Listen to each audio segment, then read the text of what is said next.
It's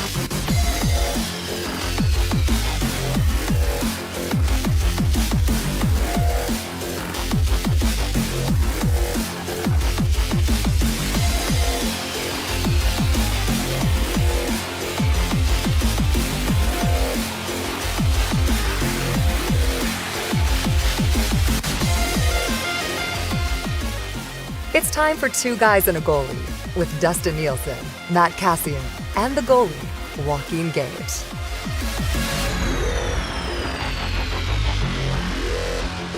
Happy Thursday, everyone, and welcome to a different look for Two Guys and a Goalie today. It's an oil stream / Two Guys and a Goalie hybrid, as Gager's got his pretty boy photo shoot today.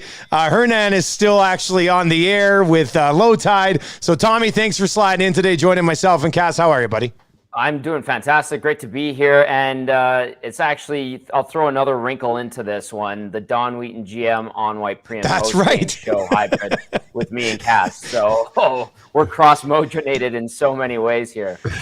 Even if you look at the setup, it's a triangle, just like the Illuminati, right? Like it's a very interesting way to look at it today. Yeah, I forgot. That's right. You guys too. You'll be working together a little bit later on tonight. Cass, you wearing any green today, buddy? I got green in my socks. Oh, you do? Okay. Up, but I got their polka dot socks. So they're dark blue to match the gray I'm wearing, but they got some light green polka dots on them. I still haven't put on any green, but I am wearing Tommy pointed out for me, I am wearing a Notre Dame Fighting Irish hat, so maybe that helps a little bit. Tommy, what do you got there? What's that green? What are you wearing? Okay, thank you. This one I'm very proud of. I only bring it out for special occasions. Captain Duck himself, Charlie Conway. Beautiful. 96. Yep. Absolutely beautiful. I thought I'd bring it out for today. Could you buy anything but Conway t-shirts? Like, did they have Adam Banks t-shirts, or did they have other ones? Or they had Banks, they had Goldberg, and they may have had some others. I think 1 year for, I don't know if it was Christmas or something, I bought 3 t-shirts, and I got Banks. I got Conway. One of my brothers got Banks, and I gave my youngest brother Goldberg because he deserved it. You know what I've always wondered? I've always wondered if I could buy, and I don't know, maybe you guys have seen them, like a Hawks shirt. I think you can. Because really, like, when I look back at that movie, I'm like, I want to cheer for the Hawks. Like, really? They're the team that should win. Yeah. I mean, it's like, because you're a front runner? You're evil. No, because they did a great job of constructing their team. Really. Like, I mean, the analytics would say that the Hawks are the better team. So, I mean, you got to go with the analytics. Man, we are 3 minutes in to this episode. You're already on it. I like that commitment. Who was your favorite character from the Mighty Ducks? I always loved the Bash Brothers. Like, when that, or are we talking just the original? Just the original. Let's go original. Let's go original. I mean, it as a kid watching that, it's pretty hard not to cheer for Conway. Like that was. I thought he was a little bit of a whiny bitch at times too, though. As a kid, you thought that though? Yeah, even then I was. Well, maybe not then. Now I look back on it and go, he's a little bit of a whiner. Yeah, I mean, if I look back at it now, I'm like, I'm a Bombay fan through and through. Gordon Bombay, as an adult now. Yeah. I think I was going to answer Bombay too. I think, like, from a character perspective, I think he might have been my favorite. He was good. Yeah, showing up in the limo to the outdoor rink, like walking in and dropping a quack quack quack at your boss, like just to defend the kids. That was a boss move that doesn't get talked about enough. Tommy, what was your favorite character?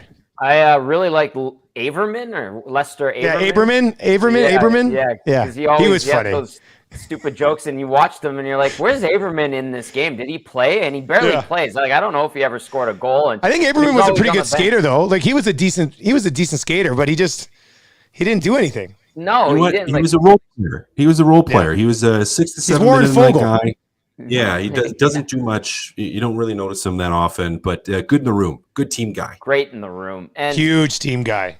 And remember Jans and Hans, and then like one of them dies in part 3, and you're like, oh man, I can't remember which one of them it was, and if he was Jans and Hans, which one's in part 1, which one's in part 2. Hans was in the first one. He was original. Okay. I remember when he went into his shop, I was like, what a cool hockey shop. I'd like to go there.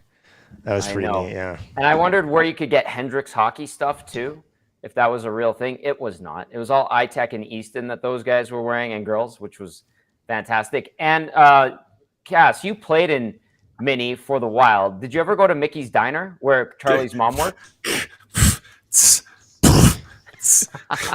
Did I ever go to Mickey's Diner?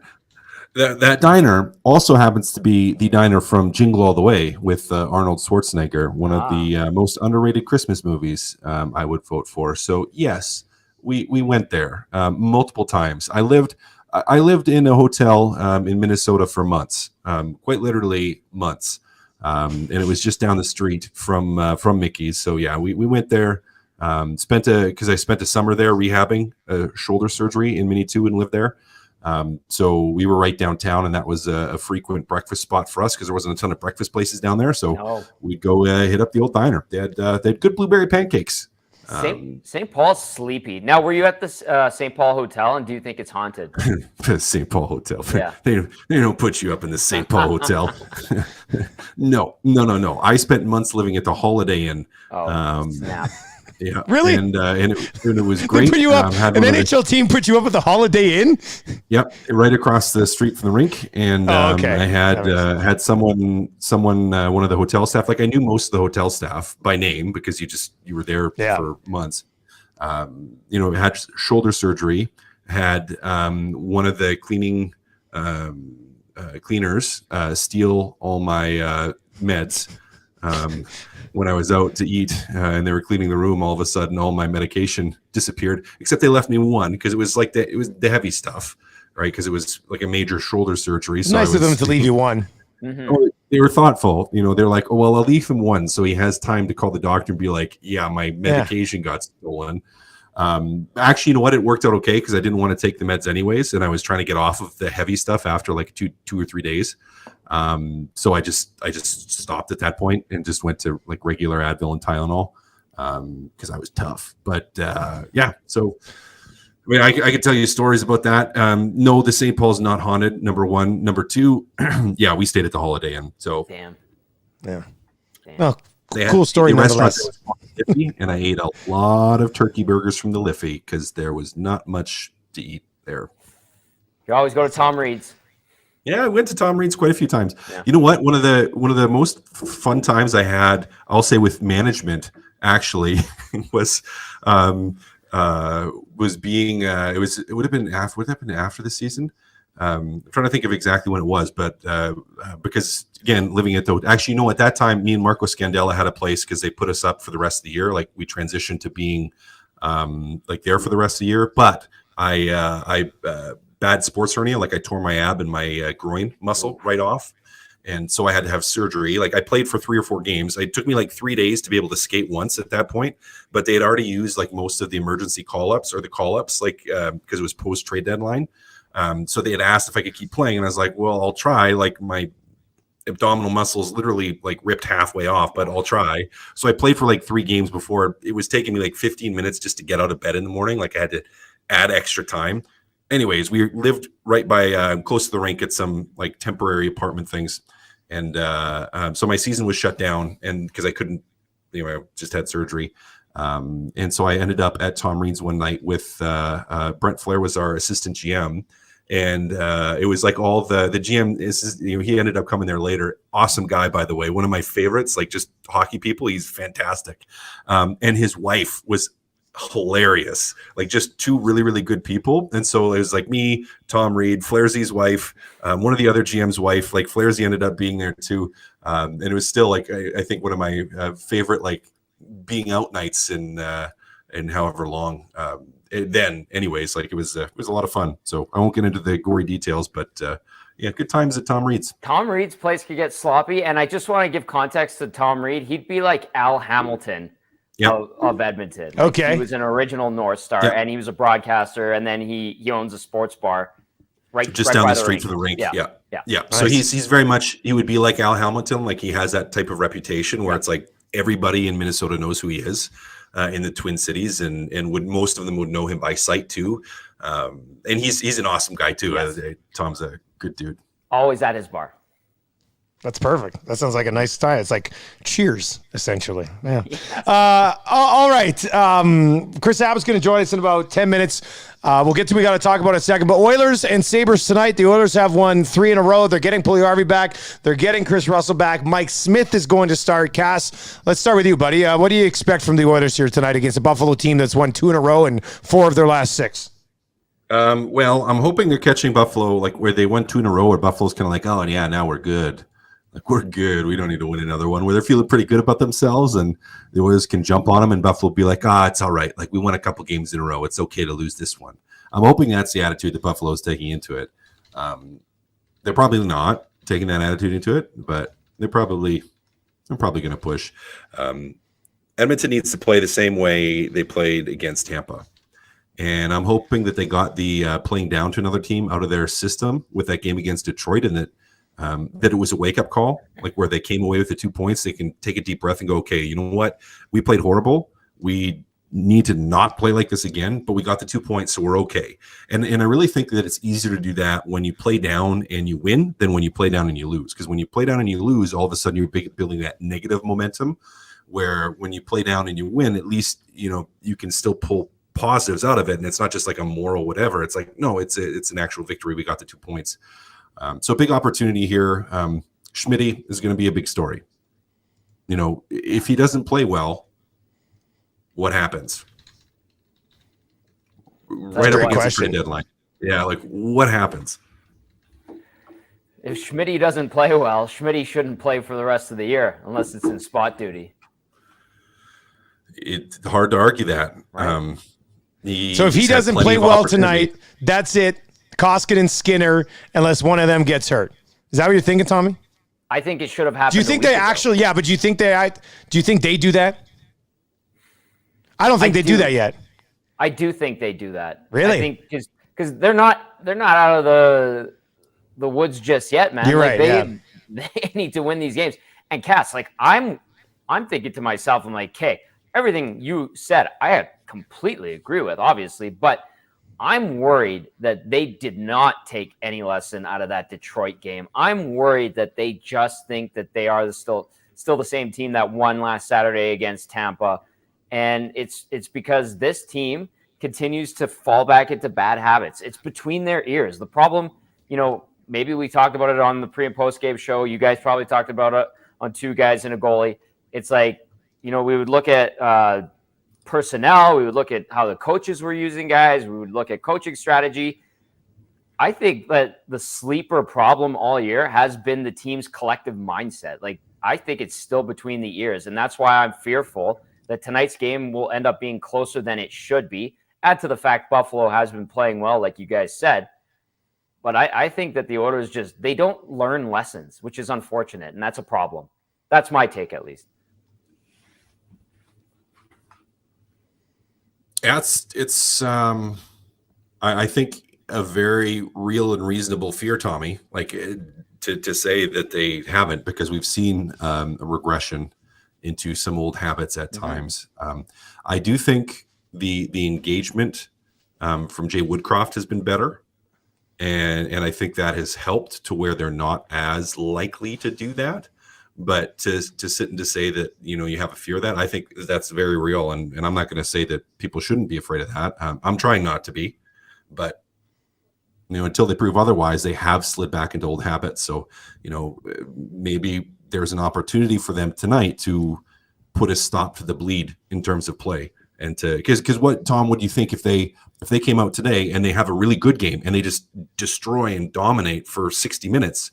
Would that change your mindset or your thought towards it? It adds some confidence to my mindset towards them, especially heading into Saturday.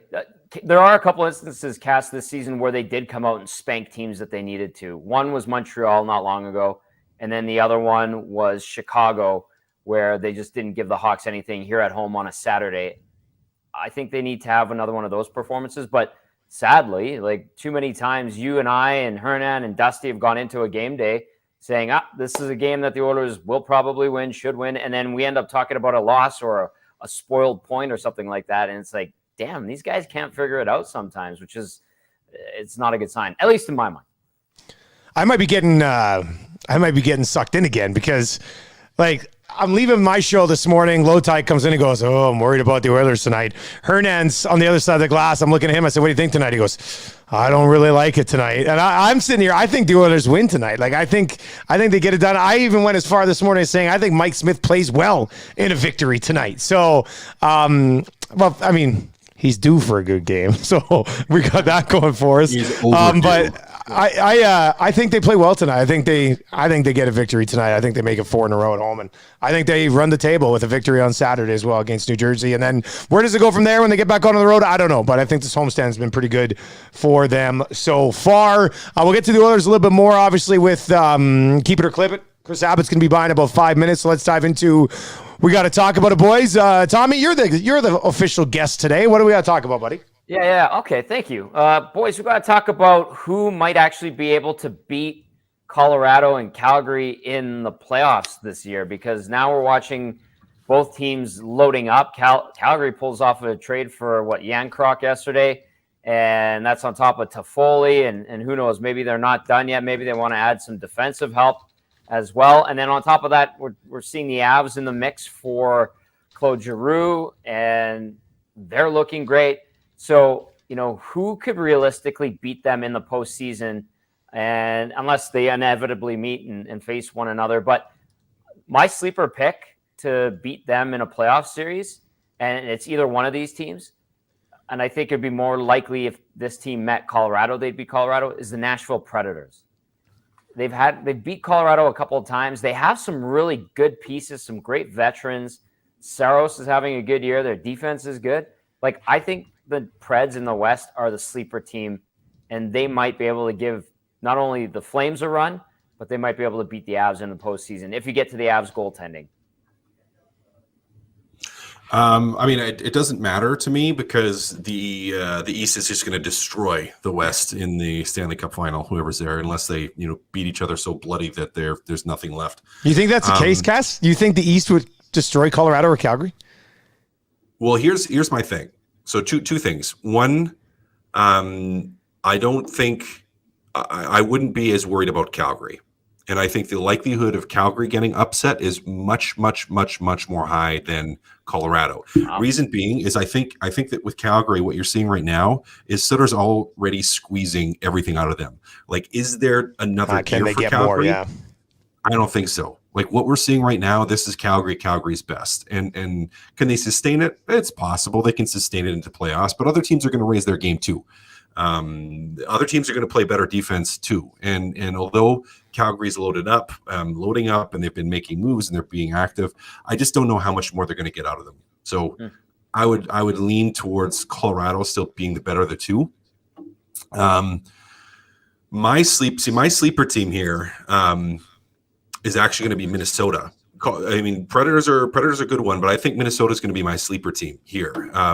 Making some small moves, stuff that maybe you don't think matters as much, or maybe most people don't talk about, like even the Tyson Jost trade with Colorado the other day, where they bring in a guy that wasn't getting a lot of use in Colorado, but has, I think, a pretty big upside, especially for a depth player that can play on your third line, which just, I think, adds a lot to Minnesota, what they already have in terms of rolling through guys. And I think they're going to surprise people, much for the same reasons as like the Predators do. We still don't talk about Minnesota and how well they can play. And they've gone through a little bit of a rough patch here, but if you take out the rough patch recently, they are one of the better teams in the West.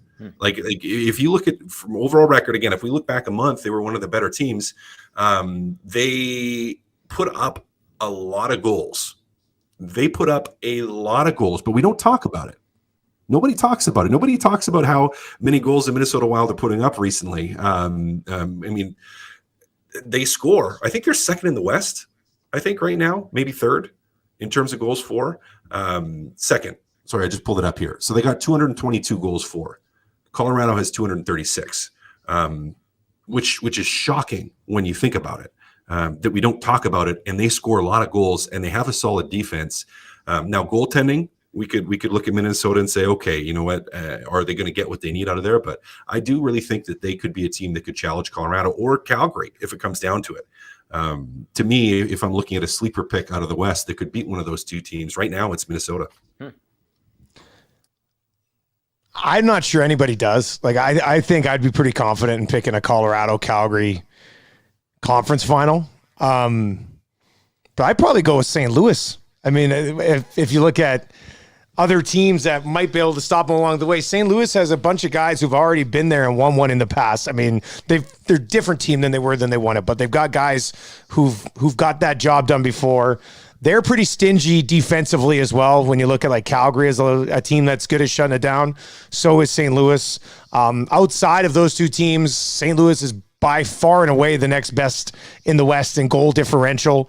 I think they're going to be one of the teams that still pushes to add likely a defenseman like everybody else here prior to the deadline as well. So I think my answer would be St. Louis, but I don't know if anybody can actually do it. But it's a good question, actually. We'll get to it with Chris Abbott, who's going to slide in here. Abbott's funny because he's waiting to hit the pubs out east right now for St. Patty's Day.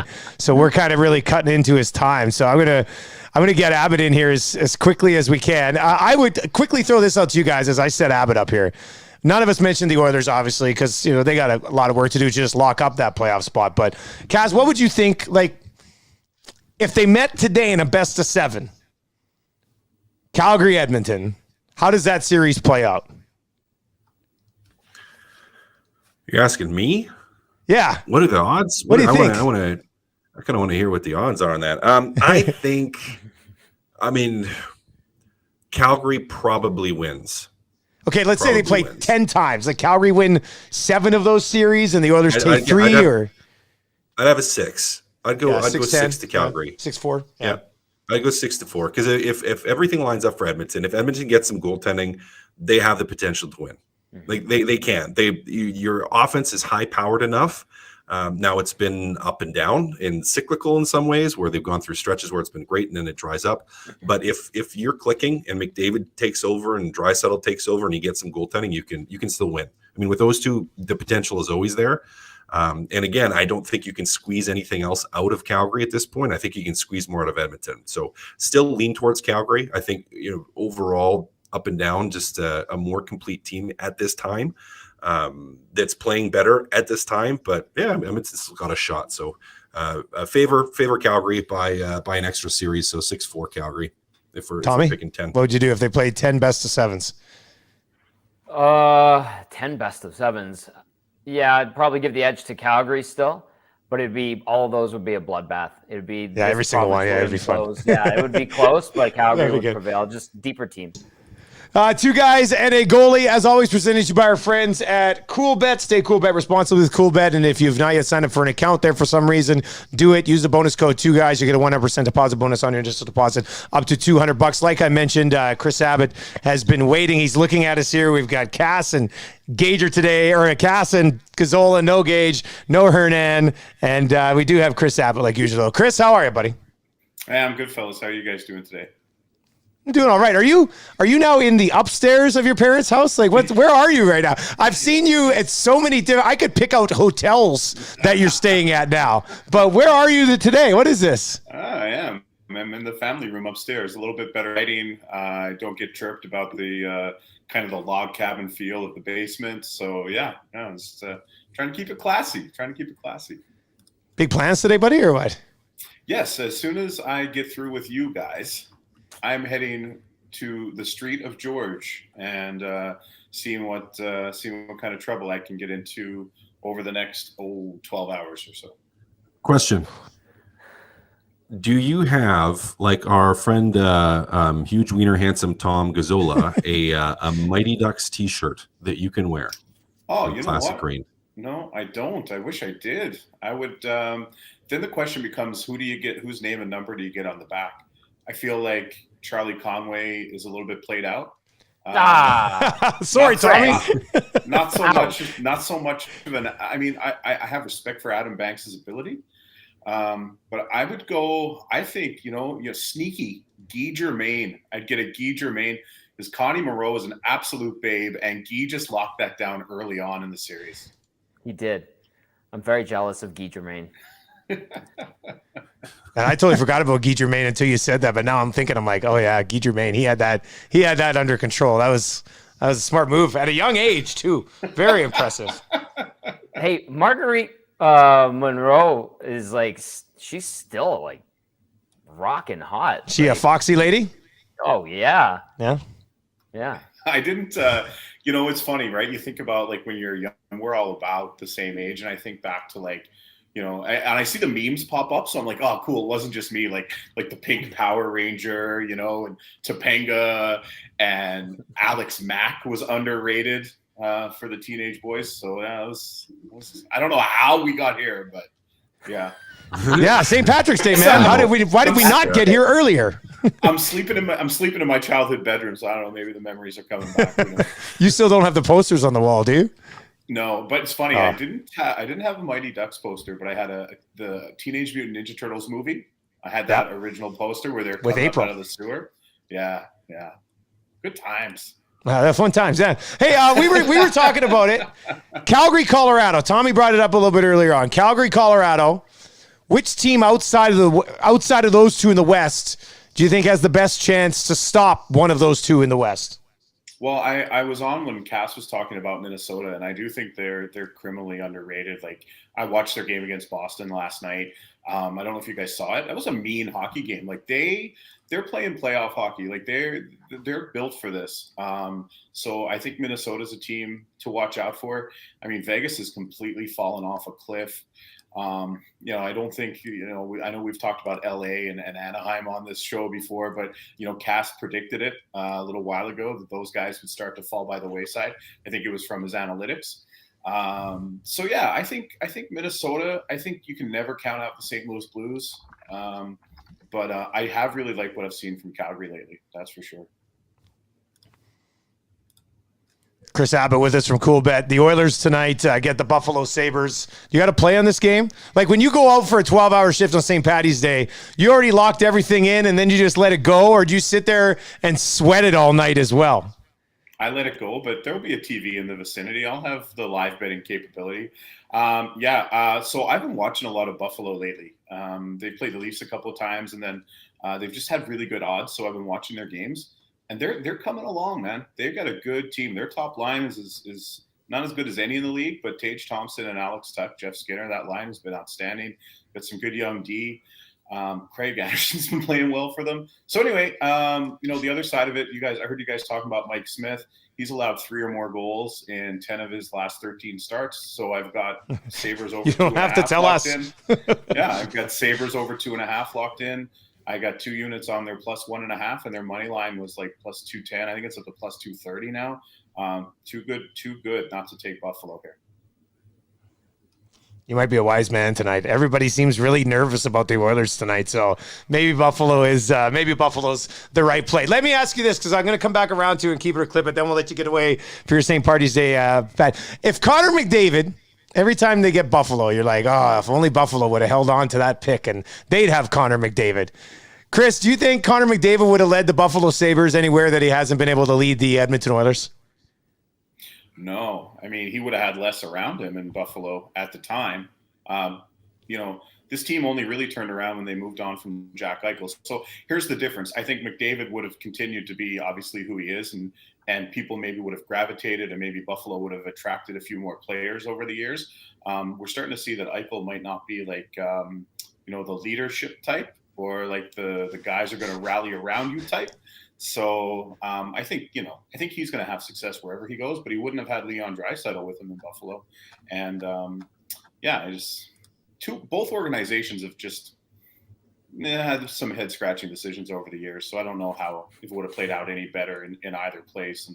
And I think as much as sometimes people like to rip the ownership and management in Edmonton, it's worse in Buffalo, or it had been up until this year for sure. So I don't think it would have been. I'm much happier that he ended up in the Edmonton market. Yeah. So is everybody here.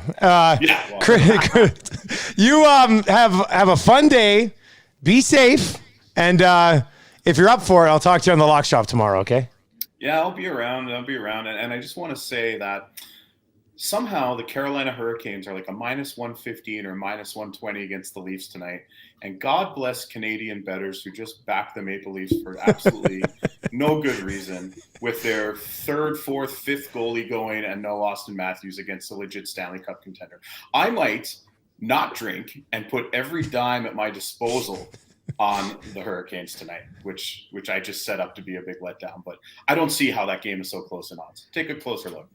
All right, we will. There you go. That's Chris Abbott from Coolbet. Have fun, buddy. Talk to you tomorrow. That's Chris Abbott. Find him on Twitter at Coolbet Chris. I'd like to bet on some hockey games, but my entire Coolbet account is on a 7-game NCAA basketball parlay today. So fingers crossed that actually that actually hits for me. I got a 7-gamer. 7? Wow. 7-gamer, buddy. Heavy favorites mixed in with a couple of teams that I kind of like. So I literally have been so busy, I haven't even got to see a score of any big basketball game yet. So fingers crossed that my bracket's still alive when we get there. All right, Cass, let's bang out what we got to talk about with you. And then now we already talked about the McDavid thing. So I got 3 questions for Keep It or Clip It. But where do you want to talk about? Yeah, I mean, I just wanted to talk about if the indication of the Panthers and the price that they paid for Chariot from Montreal is anything as to what the market is. The Oilers ain't doing nothing. They ain't doing nothing for this price. Montreal eats half of his $3.5 million salary, but the price that the Florida Panthers had to pay, sending 2023 first round pick, 2022 fourth round pick, and a prospect. Like, I don't think it was drafted in the 3rd round, I think. Yeah, he was drafted in the 3rd round, and people don't realize how much right now the Florida Panthers have banked on basically winning a cup now. Like, they don't have a first rounder in 2022. They don't have a first rounder in 2023. Now I'm trying to think of where else. I can't remember where else, but basically they have jettisoned the next couple of years from a draft standpoint to say that we are going to win today. Now, this is a huge pickup for them, for a team that at times has maybe struggled defensively, super good offensively. Big deal for them. But man, you got to be pretty happy if you're the Montreal Canadiens coming out with that deal. But super expensive for what could be a ultimate short-term rental here for the Florida Panthers. And what are we going to see with like Mark Giordano now? What's the price for a guy like that? And then what happens with Chychrun? If Ben Sherratt's getting that kind of... Well, I mean, Chychrun, that's a haul, right? Like that's... Right. Yeah. But like Giordano at, what is he, 36, 37 now? Like, he's still going to command something big. And I bet all the other teams that were in the mix are just like, oh my God. Who's another team? I think Colorado doesn't have very many picks as well, right? They've spent a lot of their picks just like Florida has. So this just added another wrinkle into all of it. And yeah, you're right, Cass. Montreal should be laughing with what they picked up. What about like the secondary market? I know a lot of people talked about Justin Braun here. What if his price went up and he's just like... I did. I mean, guaranteed it did, right? Like that Chariot price brought everything up. Even a guy like a Mark Pysyk, who fans in Edmonton will be familiar with from his time with the Oil Kings, who's we'll see tonight with Buffalo, where he's another depth defenseman that can play some solid defensive minutes for you if need be. Like, did his price just jump up dramatically? Like, are you looking now all of a sudden for like a Braun or a Pysyk? Are you looking like a 2nd or 3rd round pick for these guys? Like, it's getting pricey out there. I mean, if the Oilers are adding a depth guy, I always kind of imagine like 4th round pick. You know what I mean? Like how you usually get a depth guy late in the deadline for a 4th round pick. Yeah. But did this just turn into a 3rd or a 2nd with the pricing in the market? It might have. What about Susie out of Seattle again? That's another name that's popped up, but yeah, I see a lot of Susie texts. Yeah. Yeah. He'd be a good ad. Man. But That's he going to be still tough. has a year left, right? Does he still have a year under contract? I think so. Yeah. I don't know if that's a good thing or a bad thing nowadays as far as trade acquisition goes with the price tag, right? Most people want guy with no contract left. But all right, let's get into Keep It or Clip It. 3 questions, guys. Kind of already sort of hit on this guy, but Mike Smith will still serve a significant purpose for the Oilers at some point this season. Keep it or clip it. Keep it, but maybe not for the reasons you're intending for with the question. Will he serve a significant purpose? I mean, maybe we need to define significance first. Well, Will it have ramifications, good or bad? Will it have ramifications? Most definitely. Yeah. I'm gonna clip it and say that they learned their lesson if he has a bad outing tonight and just call up Stuart Skinner by Monday. I don't know if that's going to happen, but I think it should happen. I'm just going to stand by that. Tyson Barrie for a defensive right shot D-man is something that could happen one day. Keep it or clip it. I'd keep it. I mean, there's don't you feel like that's Barrie. The way you get out of this with Barrie? There's a market for Barrie. Yeah. He's still an asset. People like to shit all over him here, but like you look at him, he puts up points. No, he's not great defensively. His contract size isn't that bad to swallow. So, yeah, I think that's a possibility if they really need to shore up the right side and identify that as a point of addressing. Yeah, I mean, you got to keep it. It's got to be a possibility. If a team needs an offensive guy, it's just there is potential there. Now the question would be, are you going to have to eat some of his salary? Mm-hmm. That's going to be the big question. And if you were to make that happen, but there's potential there, so I'll keep it. All right, final question. Joaquin Gage didn't have a photo shoot today at all. He's just down at the rink taking selfies of himself. Keep it or clip it. Keep it. Tommy, you go first. Obviously, keep it. He's cracking beers down in the alumni room, and he's doing selfies for his roast that's coming up. Great cause, by the way, kids sport and all that. Yeah, absolutely. Nobody's taking pictures of him professionally. Get out of here with that noise. Yeah, I mean, I guess it depends on what the professional. I mean, he says they're professional photographers and professional photography. I don't know. I mean, how much clothes is he going to be wearing? I don't know. Is it going to be goalie equipment? I don't know. Uncertain. But I tell you what, I'm actually going to head right down there after this and make sure that he's not just lying to us, because I would be very disappointed if he was. So I'm going to go check, guys. Maybe take a selfie or two of my own. Nice. And I'll give you an update on what Joaquin Gage is doing today. I expect a assassination tweet with that photo. There we go. Get that picture for us. All right.